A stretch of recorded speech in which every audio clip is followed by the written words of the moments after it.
Muy buenas noches con todas y todos. Gracias por acompañarnos a la presentación denominada Memorias, Archivos y Construcción de Ciudadanía, el catálogo de colecciones del Centro de Documentación e Investigación del Lugar de la Memoria.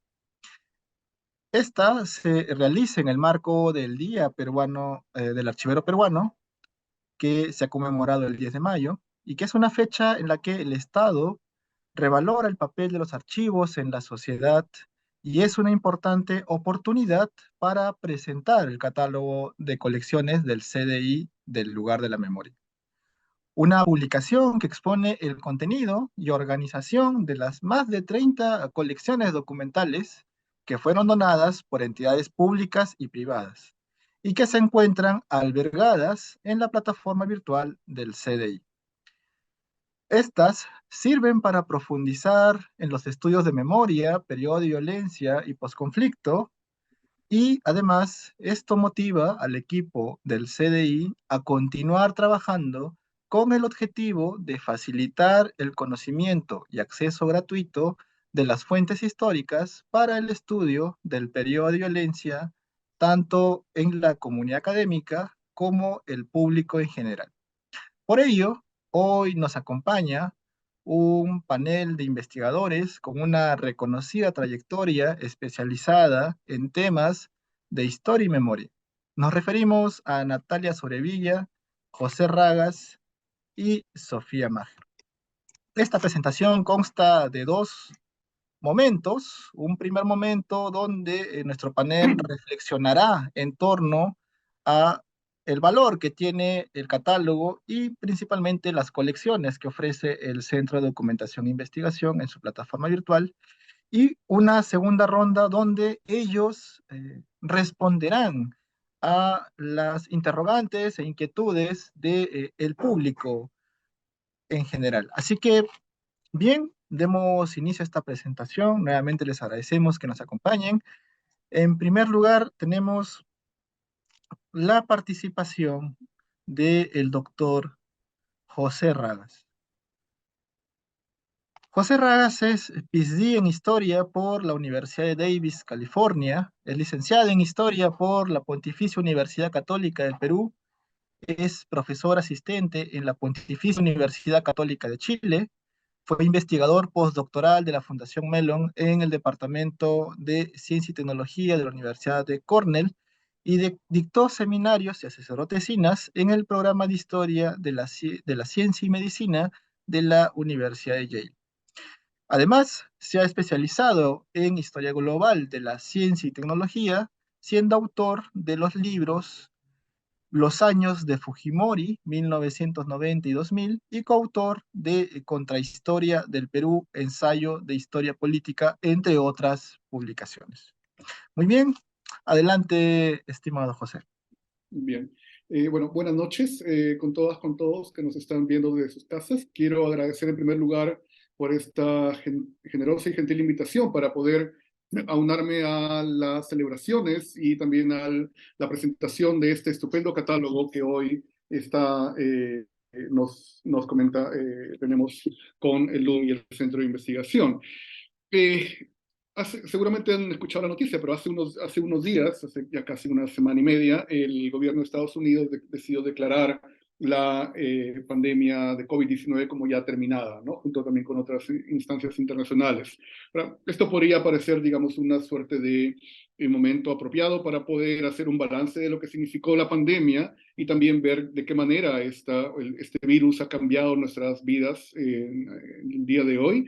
Y en el caso peruano, obviamente, quizás el número de víctimas, el número de personas que fallecieron, que fue uno de los más altos a nivel mundial también en algún momento, puede ser un primer indicador para ese tipo de, digamos, de balances, de mediciones, de perspectivas. Pero también hay otras formas de entender cómo la pandemia de COVID cambió la forma en la cual nos relacionamos o en la cual, digamos, hemos sobrevivido a este tipo de pandemia, y son obviamente formas más mundanas en comparación con lo que ha sido la pérdida trágica de compatriotas y personas. Y sin embargo, quiero llamar la atención sobre lo que ha sido el giro digital, ¿no? Cómo ha sido, digamos, esta aceleración y esta legitimación, y también la dependencia de lo que es las plataformas digitales para poder, digamos, hacer nuestro día al día, y también para poder hacer actividades, por ejemplo, como esta, la que nos convoca y que permite que personas que estamos en 3 diferentes países, yo me encuentro ahora en Chile, podamos comunicarnos de una manera muy fluida y también casi en vivo y en directo, ¿no? Ahora, digo esto porque dentro de este giro digital, que por ejemplo ahora ha normalizado situaciones como el teletrabajo o incluso la educación a distancia, dentro de esto, instituciones como los archivos y las bibliotecas tuvieron a bien eh, llevar sus materiales hacia la web como una manera, digamos, de paliar el acceso cerrado que tenían en ese momento, o en todo caso también de permitir que la investigación, no solamente histórica, sino de muchos otros tipos, pudiese continuar durante estos 2 años de casi de cuarentena y de incomunicación. Y en ese sentido, solamente lo que hizo fue continuar, pero también pisar un poco el acelerador de una serie de prácticas que ya se venían dando de mucho antes de la pandemia, ¿no? En el caso peruano, esto es notable porque Perú tiene una de las cantidades de documentos en acceso abierto más importantes a nivel de América Latina, quizás junto con Argentina, pero obviamente eso es muy difícil de cuantificar por la variedad de instituciones y también por el material que se pone. Y en todo caso, lo puedo ver acá, es mucho mayor que la cantidad de documentos que hay, por ejemplo, respecto de archivos y lugares en Chile, ¿no? Y el LUM ha jugado un rol muy importante en esta tarea, y justamente el catálogo que ahora que ustedes van a poder ver es una muestra precisamente de este trabajo que se ha mantenido en los últimos años y que ahora se cristaliza a través de un ordenamiento y también de una presentación muy, muy, digamos, útil de este material que es fantástico, ¿no? Por ejemplo, durante la pandemia, una estadística del LUM señala que duplicaron el número de usuarios entre el 2018 y el 2022.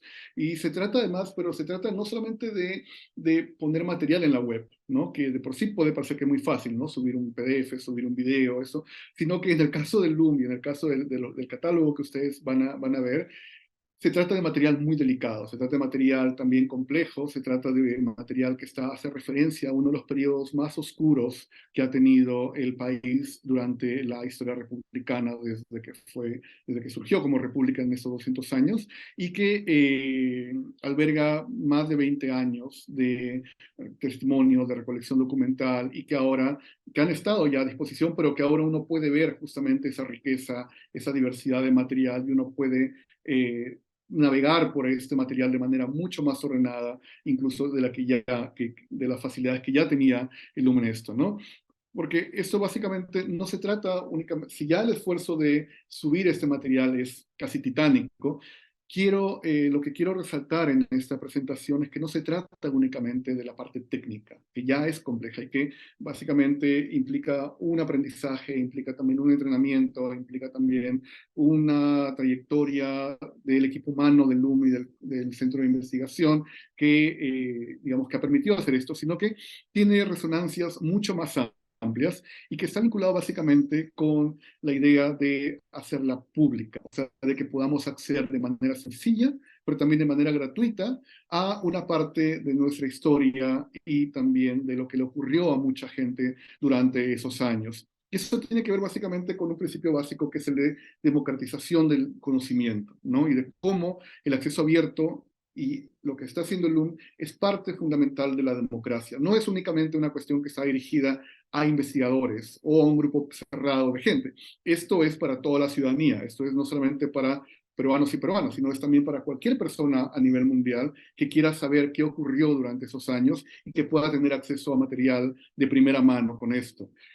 Y esta democratización y este acceso abierto es, insisto, un pilar fundamental de la democracia, porque va en contra a veces del secretismo, de mantener documentos cerrados en algunas instituciones, va en contra de la censura, de evitar que algunos temas se aborden y otros no. Por ejemplo, como acaba de pasar con un proyecto de ley que quiere implantar el curso de historia del terrorismo en las aulas escolares.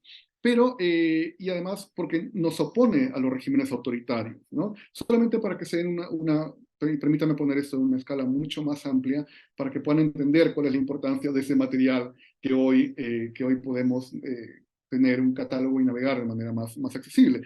Las transiciones democráticas que ocurrieron de los años 80 a los años 90 estuvieron acompañadas de aperturas de archivos, estuvieron acompañadas de poner los archivos históricos o los archivos del Estado y de colecciones particulares al acceso abierto de la gente, ¿no? Uno puede ponerse en diferentes casos. El caso de la Unión Soviética, inclusive con la caída del comunismo, es uno de los más importantes con la apertura de los archivos de Stalin y también desde de toda la historia de la Unión Soviética y del Partido Comunista, que permitió que se replanteara esa historia y también que se contara un relato completamente diferente al de las fuentes oficiales que se tenían.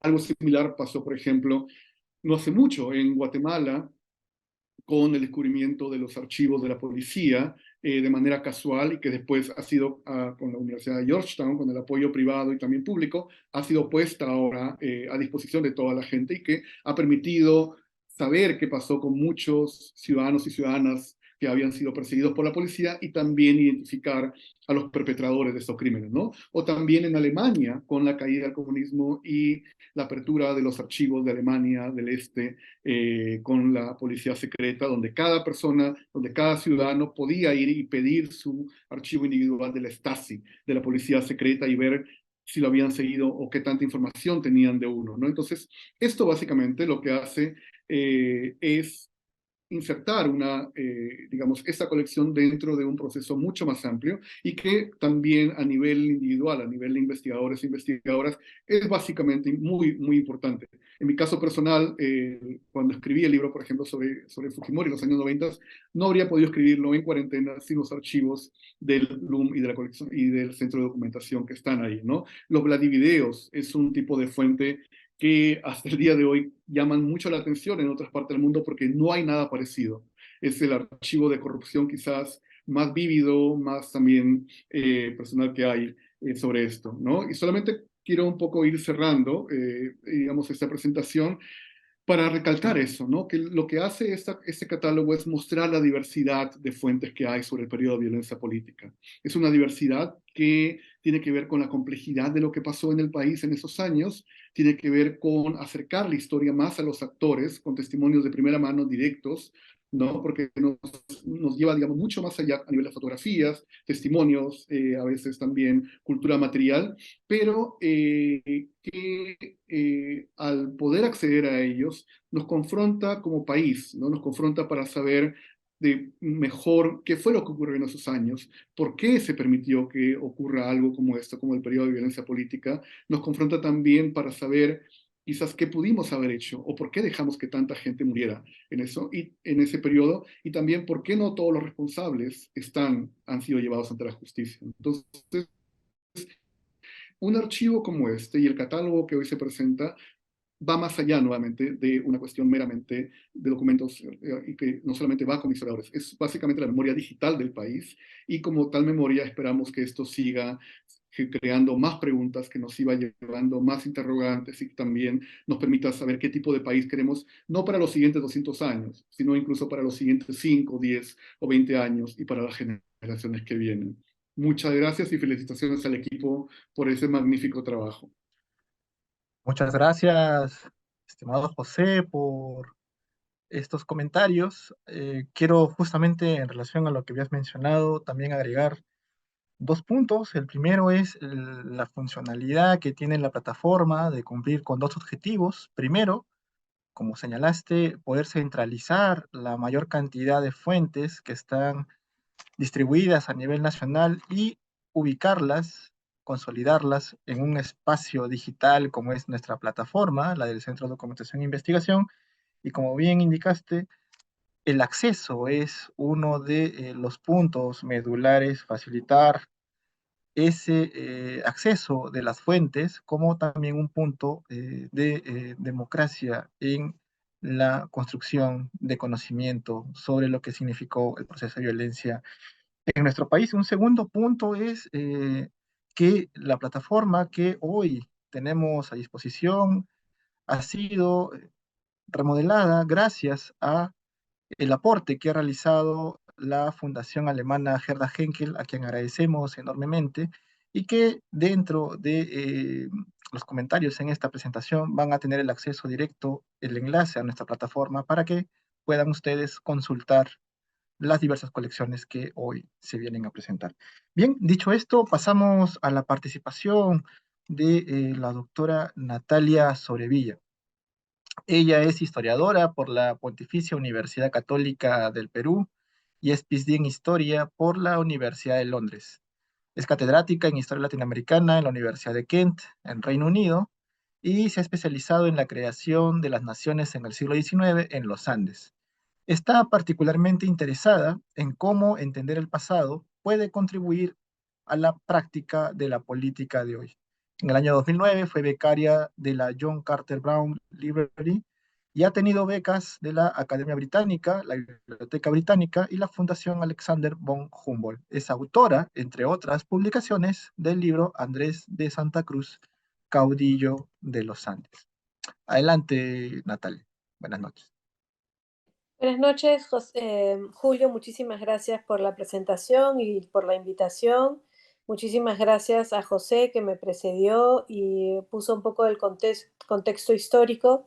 Yo voy a pasar a hablar un poco sobre lo que fue la formación del CDI y cómo fue concebido. Justamente después de mí va a hablar Sofía Majer y con ella y con un equipo el cual integró desde el inicio Julio. Trabajamos en qué era lo que queríamos que se brindara como un servicio para los posibles lectores y lectoras. Primero, pensamos en cuál era nuestro público objetivo. Queríamos que fuera una colección que albergara los materiales, principalmente audiovisuales, pero también en línea, que se habían producido a través del proceso de la Comisión de la Verdad y Reconciliación, de la cual Sofía fue parte, y a la hora de organizar los materiales contábamos con algunos de ellos. El archivo de lo que fue la comisión se encuentra todavía albergado en la Defensoría del Pueblo, pero existía una parte de la colección, principalmente a nivel audiovisual, que consideramos podía ser muy útil para hacerla de un acceso amplio a una lectoría general.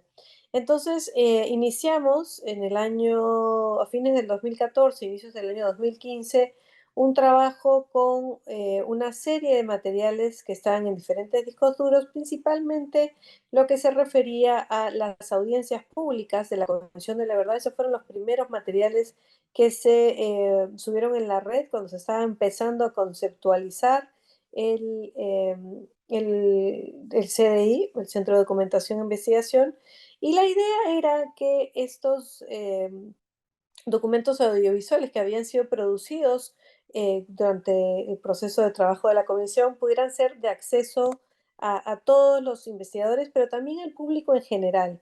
Es decir, queríamos que el CDI tuviera también un aspecto que fuera para todas las peruanas y peruanos, incluso de todas las edades, que sirviera como un lugar para albergar estas, estos materiales y sirviera para entender, para ver de la misma voz de las personas que sufrieron, que participaron, que tuvieron su vida afectada por estas situaciones y que fueran documentación que estuviera siempre eh, a la mano de manera virtual digital. Luego también incluimos al inicio, desde el primer momento, la colección de los Vladivideos. Y es decir, queríamos también que esta fuera una colección que sirviera para poder entender el periodo del final del Fujimorato mismo, para poder entender el contexto del final del periodo de Alberto Fujimori, y entonces combinamos estas dos colecciones. Con el tiempo, ya una vez que se abrió el servicio, que esto fue en marzo del año 2016, si no me equivoco. Sí, porque la inauguración del lugar de la memoria fue en diciembre de 2015 y en marzo del 2016 comenzó ya el servicio del CDI. Y desde ese momento, entonces, una vez más pensando en quién era nuestro público objetivo, las colecciones se fueron ampliando. Se fueron ampliando con fotografías, con colecciones que fueron entrando en donación. Y una vez más, la idea de que fuera principalmente digital está ligada a la posibilidad del uso. En los primeros años se organizaron también jornadas, bueno, no jornadas, sino concursos de ensayo para universitarios para tratar de fomentar el uso de las colecciones del CDI. Hay además un trabajo muy intenso que le ha llevado a cabo el equipo, principalmente dirigido por Julio Banto y Elena Príncipe, para que estas colecciones vayan y se conozcan fuera del ámbito mismo del LUM. Es decir, que no sean solamente quienes se acercan al CDI de manera virtual, sino que también el CDI sale a la comunidad, a las universidades, me parece que incluyendo escuelas de secundaria, para proveer a los alumnos de los últimos años de colegio, los alumnos universitarios, con un acceso a qué es lo que contiene el CDI. Es decir, ese es un trabajo que se viene llevando a cabo de manera sostenida con universidades y con centros de trabajo de investigación, que me parece que es muy importante. Como les digo, principalmente porque el CDI tiene esta misión de ser un espacio neurálgico para entender este periodo tan complejo de la historia peruana. Es decir, el museo, el lugar de la memoria en sí, alberga colecciones que se pueden mirar también de manera virtual, pero el CDI tiene mucho más que eso.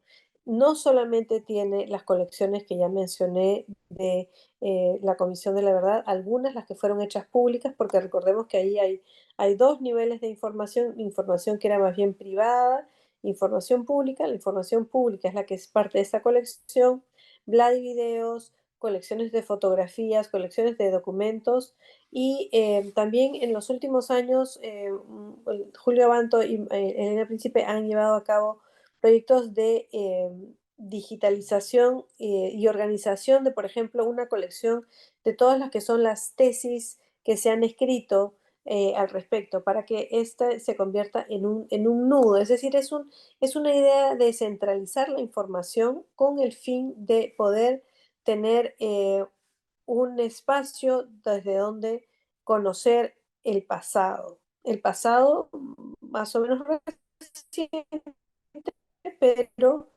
que pueda realmente generar una posibilidad para una mayor comprensión de lo que ha sido el periodo en cuestión. Entre las preguntas que me hicieron, que me pidió que contestara aquí en mi participación, voy a aprovechar, las tengo aquí escritas. Eh, la idea de que la colección del CDI de LUM es interesante y relevante por su potencial informativo y para la reconstrucción del periodo de la violencia. La colección tiene varias diferentes partes, ¿no? Entonces, ¿qué colección del CDI? Hay, como les digo, lo que fueron las audiencias públicas, lo que son los live videos, que puede realmente servir para entender esos momentos particulares. Pero existen también nuevos documentos sobre el periodo mismo. Eh, Hay archivos periodísticos que también nos sirven y son muy importantes para esta labor de reconstrucción y de conocimiento del periodo. Luego, otra pregunta que se hace es cómo contribuiría el uso de las fuentes históricas que ofrece la plataforma con la promoción de nuevos estudios de investigadores en universidades en el extranjero. Bueno, esto aplica para todos los investigadores, ya sean nacionales o del extranjero. Otro aspecto del cual no mencioné, que no está necesariamente ligado al CDI, pero tiene que ver mucho con el CDI, es la publicación de la revista Memorias. Y esta revista es un espacio para que aparezcan las publicaciones de quienes hacen investigaciones sobre la colección. No tiene que ser únicamente sobre eso, pero eso es una posibilidad. Aquí cuando me preguntan eh, cómo contribuye esto, contribuye al permitir a los investigadores, tanto nacionales, pero sobre todo los que están, bueno, en el extranjero, que no tienen manera de necesariamente llegar al Perú, pero también aplica para los que están en provincias, para los que están fuera de Lima, la posibilidad de acceder a este material de primera mano porque está todo digitalizado. La virtud, la ventaja, la posibilidad que nos da el ambiente digital es muy grande. Y yo creo que justamente esa es una de las ventajas. Les doy como ejemplo los cursos que yo doy en la universidad en el Reino Unido. Trabajamos todos los años con el material del CDI, porque justamente mis alumnos cuando tienen que hacer una investigación y tienen que acceder a fuentes, tienen una riqueza de información ahí en el GCDI. Para poder realmente escribir y entender, escribir sobre el periodo y entender el periodo, se necesita acceso a este tipo de material, material diverso y variado. Entonces, me preguntan, como última pregunta, creo que ya Julio está también mirando el tiempo, que en mi opinión, si conozco de algún archivo institucional, personal o comunitario que necesite ser rescatado, digitalizado como fuente de información para el periodo de violencia. Yo creo que los archivos de este tipo todavía existen. Yo creo que sería muy interesante. Sé que hay un proyecto, me parece ahora en San Marcos, quizás Julio nos puede hablar un poco más sobre materiales de la izquierda peruana producidos en el siglo XX que me parece que se están digitalizando. Pero creo que sería muy interesante poder contar con otros archivos. Me parece que incluso en el Estado peruano hay otros archivos con referencia al periodo de la violencia que podrían incorporarse y podrían centralizarse a través del CDI para que se puedan poner en uso. También periodistas, por ejemplo, investigadores que han trabajado sobre el tema, que tienen colecciones personales, sería interesante poderlas incorporar. La Confederación Campesina me parece que es uno de los proyectos grandes con los que se ha trabajado y es una de las instituciones que también contribuye al conocimiento de este periodo y al enfoque que tiene el CDI, que es un enfoque, si quieren, temporal. Están principalmente interesado en un periodo particular de la segunda mitad del siglo XX y de inicios del milenio, pero que a pesar de eso puede tener también algunas otras cosas que vayan a permitir un mejor conocimiento del periodo y poder problematizar el estudio de este periodo en cuestión. Así que, habiendo contestado las preguntas que se me hicieron y habiendo dado un poco una visión general sobre lo que contiene el CDI y su importancia, eh, agradezco mucho la invitación y los dejo para que siga la discusión. Muchas gracias. Muchas gracias, Natalia, por tus comentarios. Y quiero agregar algo también muy importante en relación a la importancia que tienen el uso de las fuentes que están disponibles en la plataforma virtual, que son un insumo imprescindible, fundamental, para la elaboración de investigaciones como tesis y artículos. Esto se aprecia de manera importante y de manera expresa en el aumento progresivo que ha tenido el número de usuarios que han consultado y accedido a la plataforma. Hemos tenido 129.000 usuarios en el año 2018 y para el año 2022 esto ha aumentado a 271.000 usuarios. Eso muestra el alcance, la cobertura, aún hay mucho por hacer, pero en ese camino nos encontramos y para complementar y dar pase a su participación, contamos ahora con Sofía Mager. Ella es doctora en sociología y magíster en estudios de género por la Pontificia Universidad Católica del Perú, licenciada en sociología por la Universidad Nacional Mayor de San Marcos. Entre los cargos que ha ocupado, destaca la Secretaría Ejecutiva de la Coordinadora Nacional de Derechos Humanos del Perú, Además, fue comisionada en la Comisión de la Verdad y Reconciliación, además de ser miembro del Consejo de Reparaciones. Ha recibido diversos reconocimientos, entre ellos el premio Flora Tristán de la organización Flora Tristán y además la pluma de oro de la Asociación Nacional de Periodistas. Bienvenida, Sofía, adelante. Gracias, Julio. Sí, y encantada de estar aquí con José y Natalia, que tienen tanto que aportar en todo el proceso de memoria y de reflexión de este periodo de la historia, ¿no? Y solo quiero empezar diciendo que el acceso a la historia y a la preservación de tu historia es un derecho humano, son los derechos culturales que están consagrados en convenios internacionales, en el Pacto Internacional de Derechos Económicos, Sociales y Culturales.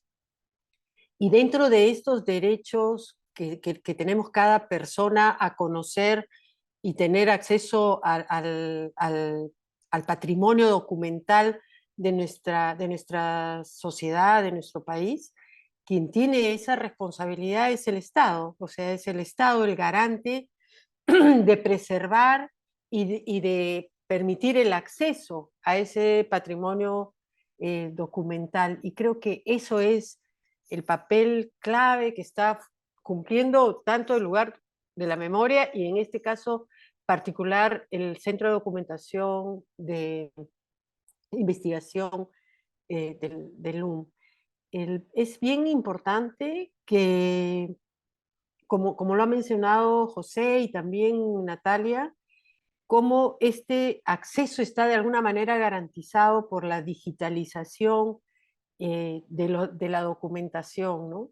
Pero además creo que el hecho, no hay otro institución en el país que esté acopiando, juntando, clasificando, organizando y digitalizando toda la documentación de fuentes primarias, fuentes secundarias en relación a este periodo de la historia. Y creo que eso es un aporte tremendo tanto al derecho a conocer tu historia como a la producción de nuevo conocimiento, ¿no?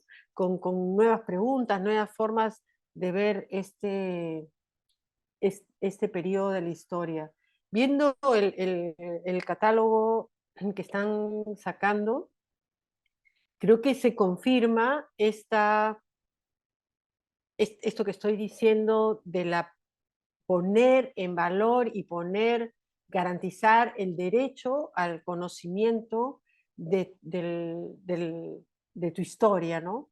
Y lo convierte entonces en un albergue seguro, y eso lo veo en varias de los archivos de las colecciones que están señalando aquí en el catálogo.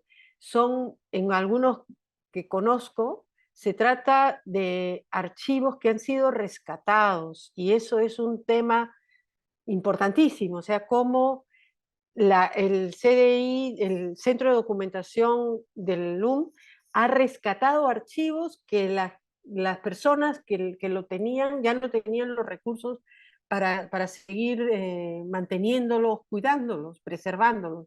Y ustedes en el Centro de Documentación se han recogido, como por ejemplo, veo aquí lo de la colección periodística de APRODE, que son 20 años de recortes periodísticos en relación al conflicto armado interno, que son más de 100.000 archivos que están ya clasificados por ustedes, ¿no? Y que estaban perdiéndose.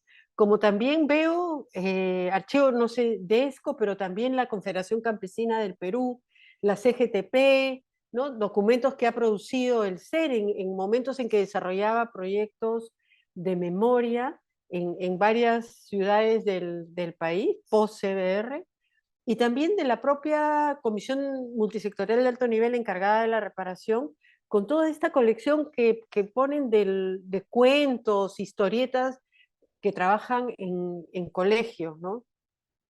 Entonces creo que eso es como un albergue seguro, pero además un albergue que está ordenado, clasificado, que te permite acceder a eso, ¿no?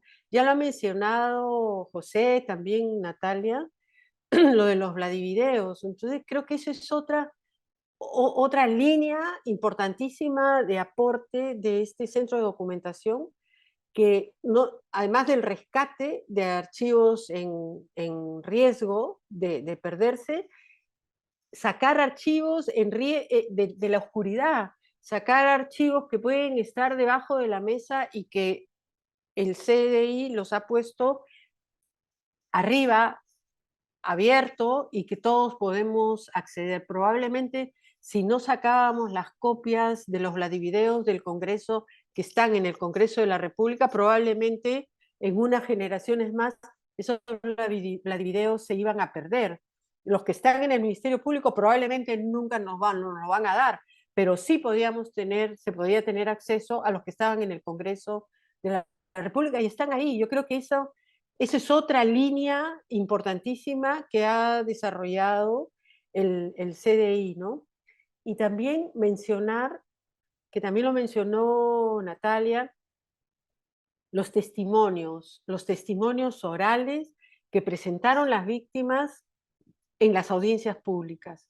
La CBR abrió ese espacio democrático, trajo por primera vez a la esfera pública testimonios que habían sido silenciados, personas que no tenían ningún tipo de acceso a la esfera pública y por el contrario se habían negado la narrativa que ellas tenían y sin embargo terminada la Comisión de la Verdad, ese espacio democrático que abrió la Comisión de la Verdad con las audiencias públicas se cerró. Y la manera en que se ha vuelto a abrir es justamente con el Centro de Documentación e Investigación del LUM, ¿no? Creo que eso también es otro tema súper importante, o sea, además de rescatar archivos en riesgo, de sacar debajo de la mesa archivos que están escondidos, el mantener esta plataforma democrática, pública, que hace que esos testimonios que se dieron hace 20 años o 21 años se pueden seguir escuchando y se pueden seguir viendo, pero además se pueden seguir completando, como lo ha hecho el humo, o sea, actualizando con nuevos testimonios de este periodo de la del conflicto armado interno. Creo que entonces que este catálogo nos está mostrando cómo hay un ejercicio importante impulsado para la memoria, que abre posibilidades de reflexión, abre posibilidades de debate, abre montones de posibilidades de nuevas preguntas y que creo que el punto clave ha sido la virtualidad, la digitalización, ¿no? Que hace que sea una herramienta y finalmente una herramienta de diálogo, ¿no?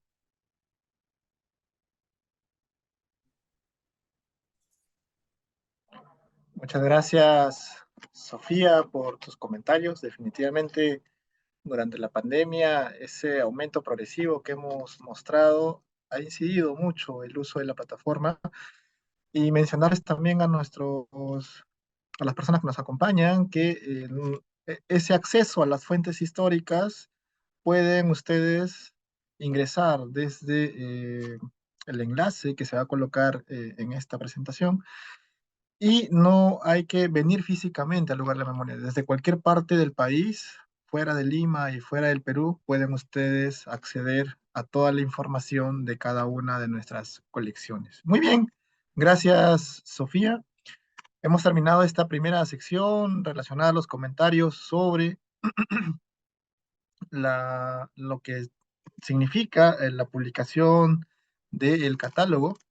Y ahora pasamos a la segunda ronda, que es de preguntas. Van dirigidas en este caso por el público a José Ragas y paso a comentarlas. En primer lugar, ¿cómo contribuiría el acceso a los archivos en el desarrollo de investigaciones académicas con la construcción de una memoria colectiva y nacional sobre el periodo de violencia. Otra pregunta es, a 20 años de la entrega del informe final de la CBR, ¿qué fuentes aún nos faltan acceder para cubrir diversos temas vinculados al estudio del periodo de violencia y posconflicto? Y finalmente, José, en tu opinión, ¿cuál es la importancia de contar con la plataforma virtual del CDI en el Perú en una mirada comparada con otros repositorios digitales sobre otras experiencias de violencia en América Latina? Adelante, José. Bien, muchas gracias por las preguntas a quienes las han realizado, creo que son muy buenas, así que en el tiempo que tengo voy a tratar de dar algunas, digamos, algunas ideas generales sobre cada una. Quiero comenzar por la primera, que es sobre cómo contribuye el acceso a los archivos a la formación de una memoria colectiva, ¿no? Lo había mencionado durante mi presentación y también lo han mencionado Natalia y Sofía. Toda democracia se sostiene en el acceso abierto a los documentos que forman parte de la memoria de la nación, y en especial de sus fundamentos históricos, como en periodos que han sido muy dramáticos y muy complejos, como es el caso de los años de la violencia política. Pero quiero mencionar dos, creo yo, contribuciones muy concretas de cómo este archivo y otros ayudan a la memoria nacional. En primer lugar, porque archivos como esto traen más diversidad de fuentes al conocimiento de un periodo, ¿no? Ya no solamente nos remitimos a lo que es prensa o a lo que son noticieros, sino que tenemos una gama infinita de fuentes que permiten construir una narrativa mucho más sutil, también mucho más, digamos, más compleja, y también de acercarnos a diversidades regionales, ¿no? Y diversidades sociales que quizás otras fuentes anteriormente no lo permitían. Y en ese sentido también es importante porque permite hacernos preguntas, digamos, a veces también incómodas, que quizás no nos habremos podido realizar con fuentes limitadas hasta hace algunos años. Y esas preguntas incómodas también son importantes porque nos permite conocer más este periodo y también entender mejor una situación tan compleja como lo fue la violencia política. Pero en segundo lugar, una colección, sobre todo una colección digital como la que tiene LUM, es muy importante, sobre todo en momentos de donde hay corrientes negacionistas, como la que hemos visto en Perú y en otras partes del mundo, ¿no? Hay corrientes de actores de manera interesada, donde dicen que básicamente este periodo no ocurrió, o no ocurrió de tal manera, o en todo caso que solamente se toma en cuenta el testimonio o la voz de un grupo de actores nada más y se deja de lado otro. Y eso es completamente falso, ¿no? Uno puede ver por la diversidad justamente de la fuente de este catálogo, que hay una representación muy, muy amplia, y hay una representación también social, cultural, regional, y también de diversos actores que tuvieron un rol, digamos, durante estos años. De tal manera que esto me parece que es la mejor forma de rebatir a estas, digamos, tendencias extremistas, negacionistas o también de posverdad que están surgiendo y que a veces se manifiestan sobre todo en redes sociales. La segunda pregunta está vinculada con qué fuentes aún nos faltan por incorporar o por acceder. Hay varias. El LUM y el CDI han hecho un trabajo que me parece que es impagable respecto a poner a disposición de la ciudadanía este tipo de fuentes, rescatando, como ya lo decía Sofía también y Natalia, rescatando incluso archivos personales, individuales, que tranquilamente se podían haber perdido y nunca hubiésemos sabido de ellos, ¿no? Archivos también de escuelas o archivos incluso de investigadores o de personas comunes y corrientes. Y esto creo que es importante porque va a permitir que más personas también se animen a donar sus colecciones o incluso a donar no solamente elementos impresos o visuales, sino también cultura material, ¿no? Objetos que representaban en ese momento incluso documentos más quizás íntimos como cartas o incluso documentos personales, pero que sepan que el LUM los va a poner a disposición y que van a estar muy bien custodiados y guardados, ¿no? Pero creo que hay tres tipos de documentos, tres tipos de archivos que me parece que faltan, que se necesita visibilizar más. Uno es el de partidos políticos. Los partidos no tienen archivos propios. Creo que en algunos casos han recogido algunos testimonios o han hecho algunos intentos por tratar de documentar su historia en esos casos, pero no hay archivos de partidos políticos y sería importante que los partidos hagan un esfuerzo por recoger la memoria y los testimonios y también documentos internos de cómo experimentaron esos años. Muchos representantes de partidos fueron víctimas de la violencia tanto senderista como también de la fuerza del orden. Entonces es importante también que lo hagan de esa manera. En segundo lugar, los archivos también del bando del grupo de los terroristas, ¿no? La policía decomisó a inicios de los años 90 6 toneladas de archivos de Sendero Luminoso y eso está, digamos, custodiado, no hay acceso para investigadores, lo sueltan de vez en cuando para personas más cercanas a ellos, como ha pasado con un reciente libro sobre Ismael Guzmán, donde se utiliza la memoria de Ismael Guzmán, pero no hay, digamos, ese tipo de documentos. Y también sería importante justamente los archivos de la fuerza del orden, ¿no? Que los han hecho, por ejemplo, en un libro que han sacado ellos, pero sería importante también contar con otros documentos para justamente agregar más complejidad a este tipo de narrativas. Y finalmente, muy rápidamente, cómo ayudan ese tipo de archivos sobre otras experiencias de violencia en América Latina son fundamentales. El caso peruano este año cumple 30 años en la entrega del informe de la CBR, pero no es solamente el único caso. Acá en Chile, en septiembre, se conmemoran 50 años del golpe de Estado militar contra el gobierno de Unidad Popular de Salvador Allende.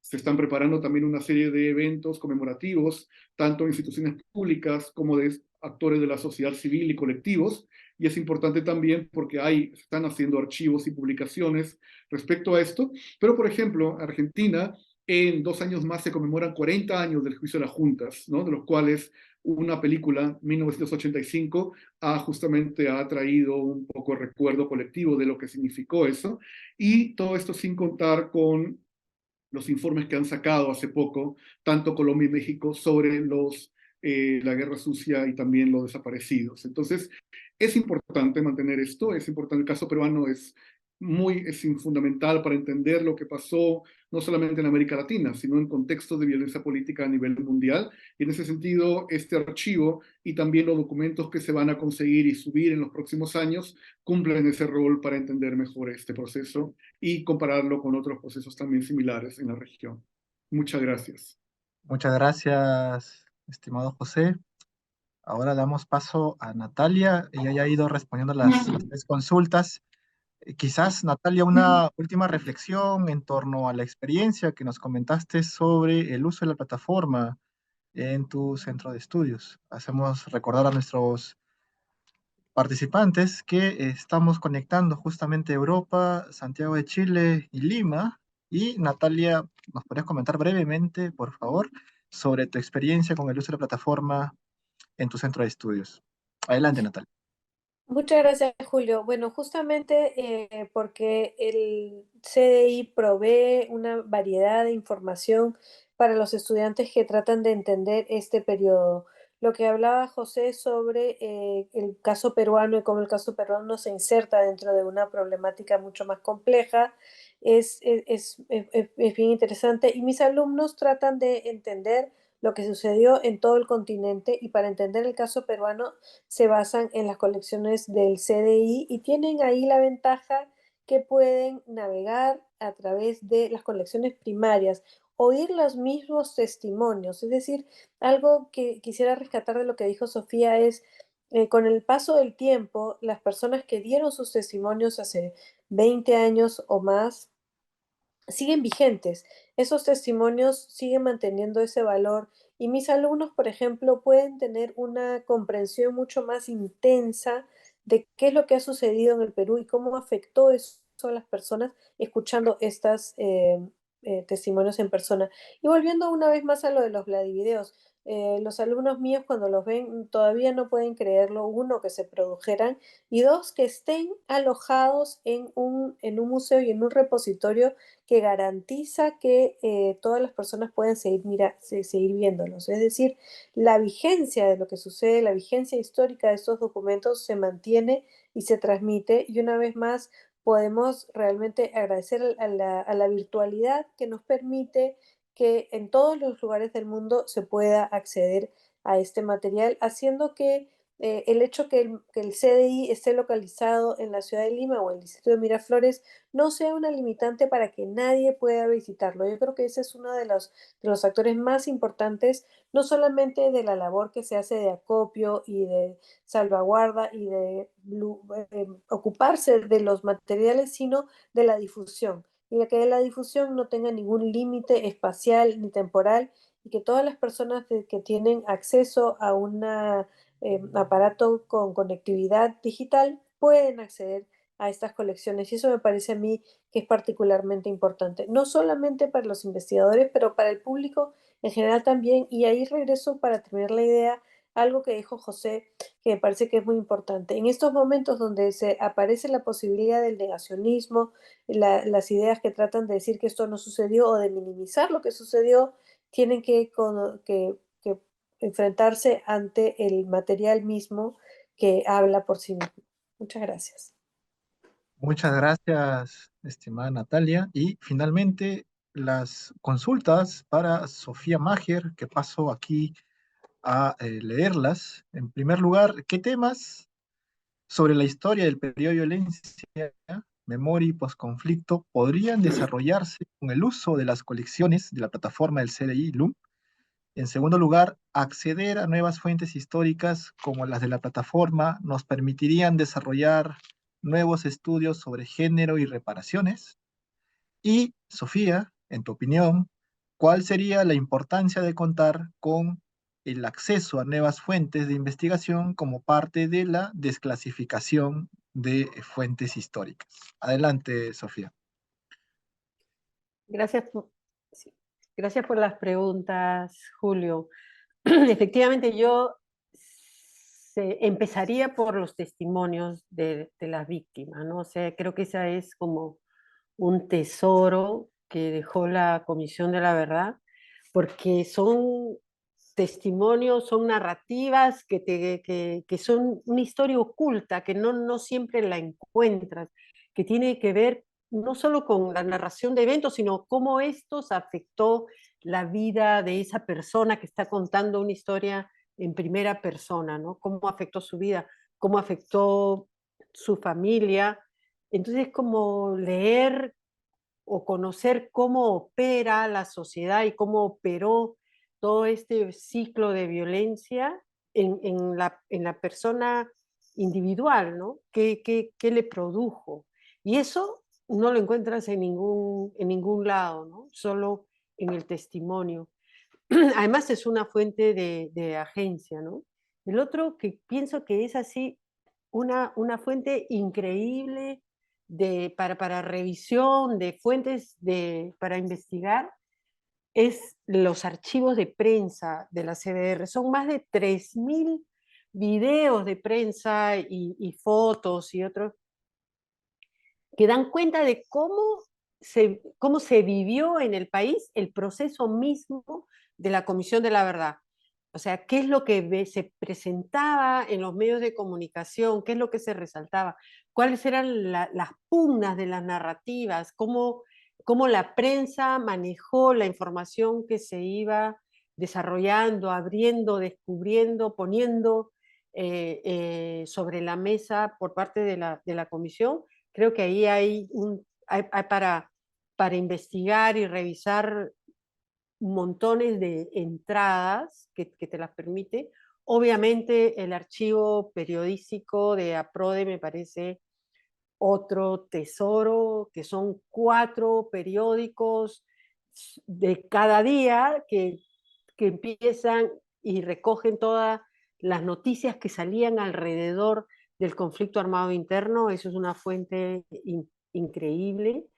La, la, los Vladivideos, ¿no? O sea, los Vladivideos es, oye, ¿cómo puedes leer o entender cómo operó un sistema de control, ¿no? De control total de las instituciones del Estado, de un sistema de corrupción, pero además que tiene muchísima vigencia, ¿no? O sea, cómo coparon el Jurado Nacional de Elecciones, cómo discutían, cómo copaban los medios de comunicación, cómo copaban el el Congreso. Entonces, todo son como entradas que te permiten abrir nuevas preguntas, pero que son absolutamente actuales.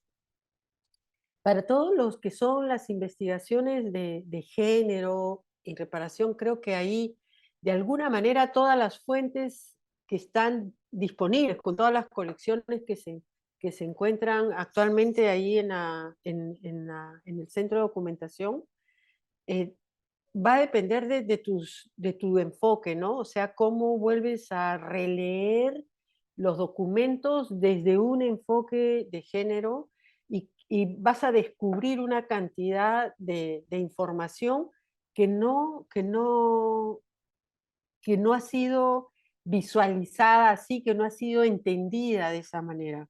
Por ejemplo, yo cuando revisé para la investigación sobre la resistencia de las mujeres que estuvieron en cautivas por Sendero en el Brain, me di cuenta, solo revisando los testimonios, de que nunca esas mujeres habían aceptado a Sendero desde el principio, nunca lo habían hecho.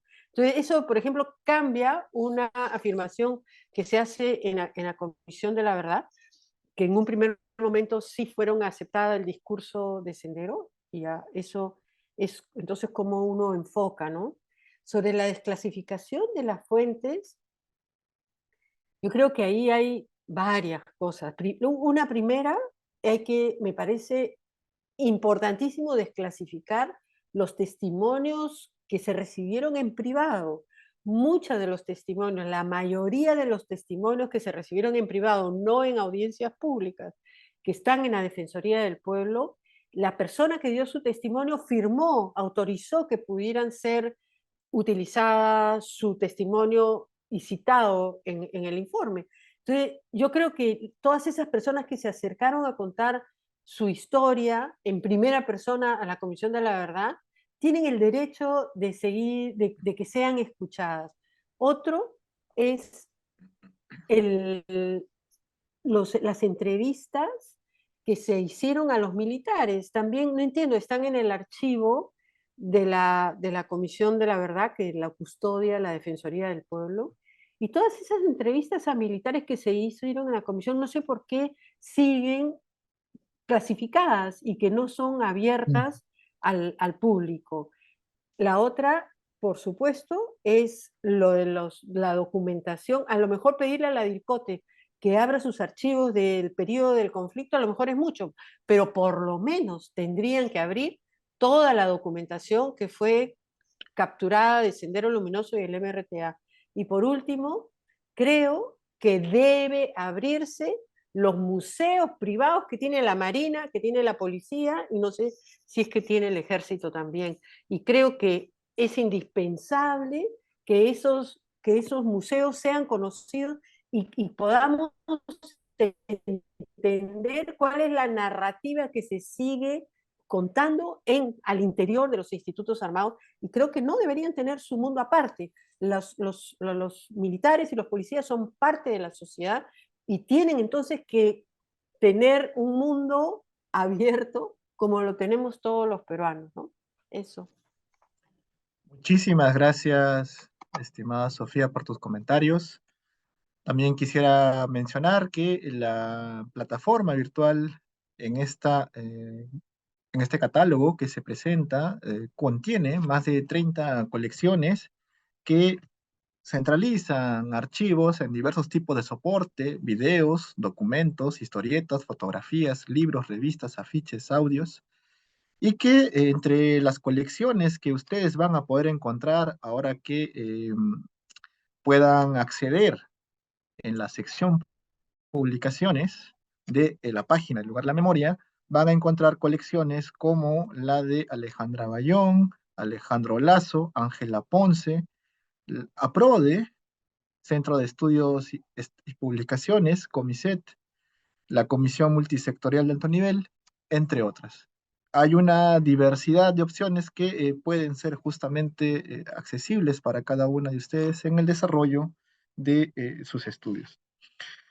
Muy bien, quiero agradecer la participación de nuestro panel conformado por José Ragas, desde Santiago, Natalia Sorevilla, desde Europa, y Sofía Mager, desde Lima, por estar el día de hoy, esta noche, acerca de la presentación que hemos desarrollado de nuestro catálogo del Centro de Documentación e Investigación del lugar de la memoria. Si tuvieran alguna consulta en relación a estas fuentes, pueden escribirnos, por favor, a lum.publica@cultura.gov.pe.